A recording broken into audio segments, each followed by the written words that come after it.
verify that the integral of cosine cubed of x dx is equal to sine of x minus 1/3 sine cubed of x plus a constant. Now, we do not currently have the tools to integrate cosine cubed of x dx. We could try and split it up and maybe use some trigonometric manipulation, but we just don't have the ability to do that. In Calc 2, you're going to learn lots of ways of calculating indefinite integrals. There's going to be all sorts of methods of integration, and sometimes you're not going to be sure if you got it right or not. You're not sure if maybe you made a mistake.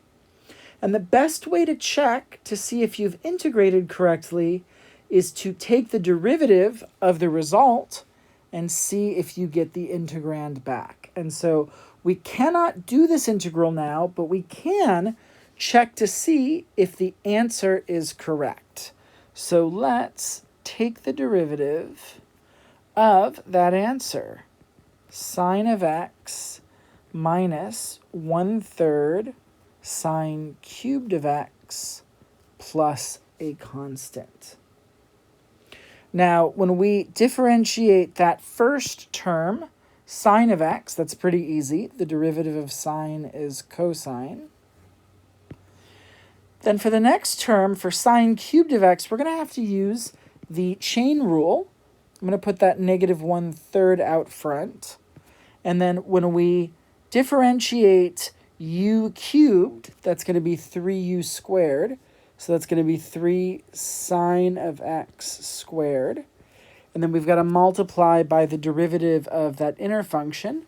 The derivative of sine is cosine of x. And of course, the derivative of a constant is 0.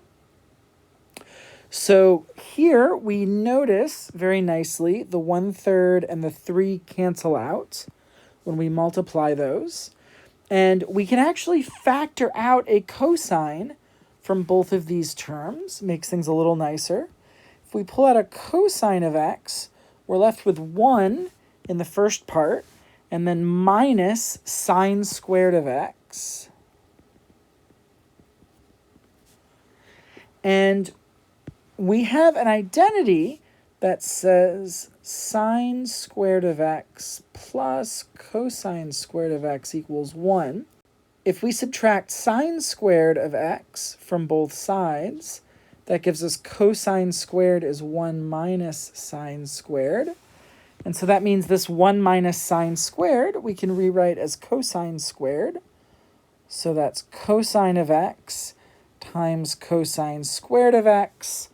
And of course, that's going to give us cosine cubed of x.